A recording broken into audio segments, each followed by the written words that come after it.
থেকে 3 মিনিটের একটি ছোট গল্প শুনে যাবেন, আশা করি ভালো লাগবে। একটি ছেলে খুবই সাদাসিধা ছিল। সে একটি দোকানে চাকরি করত। ছেলেটির বেতন ছিল মাত্র 5,000 টাকা। ছেলেটির দোকানের সামনে দিয়ে প্রতিদিন একটি মেয়ে স্কুলে যেত। মেয়েটি প্রতিদিন বোরকা পরে যেত, কিন্তু প্রায়ই মুখটা খোলা থাকতো।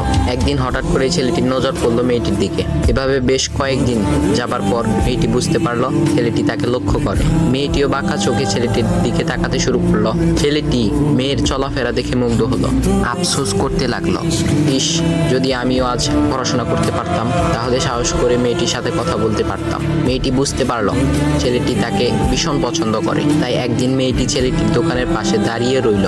তখন ছেলেটি দুপুরের খাবার খাওয়ার জন্য দোকানের বাইরে আসে। সে চায়ের দোকানে গিয়ে 5 টাকার একটি রুটি খেয়ে পানি পান করে আসতে লাগলো। তখন মেয়েটি তার কাছে গেল। তুমি ভাত খেলে না, রুটি দিয়ে পেট ভরবে? তখন ছেলেটি মেয়েটিকে দেখে অবাক হয়ে গেল। তখন ছেলেটি বলল, আমি ভাত খেলে আমার মা, বাবা আর ছোট বোনকে কি খাওয়াবো? মেয়েটি শিক্ষিত, তাই অল্পতেই বুঝে গেল। সে হাত ধরে বলতে লাগলো, তাহলে তুমি যে আমাকে পছন্দ করো, আমাকে কি খাওয়াবে? তখন ছেলেটি বলল, আমি তো তোমাকে আপন করে পাওয়ার জন্য দেখি না, কারণ সে যোগ্যতা আমার নেই। তবে এটা সত্যি যে তোমাকে দেখলে আমার খুব ভালো লাগে, তাই দেখি।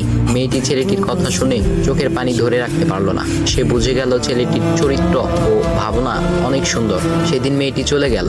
বাসায় গিয়ে রাত্রিবেলা মেয়েটি অসুস্থ হয়ে পড়লো। পরে তাকে ডাক্তারের কাছে নিয়ে আসা হলো। বলা হলো মেয়েটার 2টি কিডনি নষ্ট হয়ে গেছে। তখন মেয়ের বাবা ফোন করলো তার বন্ধুর ছেলেকে, যার সাথে বিয়ে দেওয়ার জন্য সে পাগল। কিন্তু মেয়েটি তার বাবার পছন্দের ছেলেকে বিয়ে করতে রাজি না, কারণ সে ছেলেটি টাকা থাকলেও কি হবে, তার চরিত্র খারাপ, সে লোভী।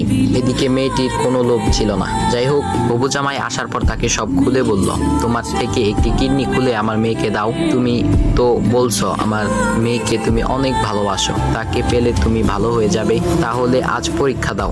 তখন ছেলেটি বলল, আমি আপনার রোগা মেয়েকে বিয়ে করতে পারবো না, আমার কি সুস্থ মেয়ের অভাব নাকি? এ বলে সে চলে গেল। বাবা তখন কেঁদে কেঁদে মেয়ের কাছে সব খুলে বলল। মেয়েটি বলল, বাবা তুমি কেঁদো না, একটা পথ এখনো আছে, আমাদের সামনে মোড়ে বড় একটা দোকান আছে না, তুমি সেখানে যাও। সেখানে যে তাইয়ুব নামের একটা ছেলে আছে, তাকে নিয়ে আসো, আমার কথা বলো। তখন মেয়েটির বাবা ছেলেটিকে নিয়ে আসলো। মেয়েটিকে দেখে ছেলেটির চোখ ভিজে পানি পড়তে লাগলো, কারণ মেয়ের বাবা তাকে সব খুলে বলেছে। তখন ছেলেটি মেয়েটিকে বলল, তুমি আমাকে একটা কিডনি দিবে? ছেলেটি বলল, কিডনি দেবার জন্যই আমি এসেছি। মেয়েটি তাকে বলল, তুমি কি চাও? ছেলেটি বলল, তুমি সুস্থ হয়ে আমার দোকানের সামনে দিয়ে যাবে, আর দূর থেকে আমি তাকিয়ে দেখব, এই অনুমতিটুকু চাই। এ কথা শুনে মেয়েটিও ও তার বাবা তাদের চোখের পানি ধরে রাখতে পারলো না। অবশেষে মেয়েটি বিছানা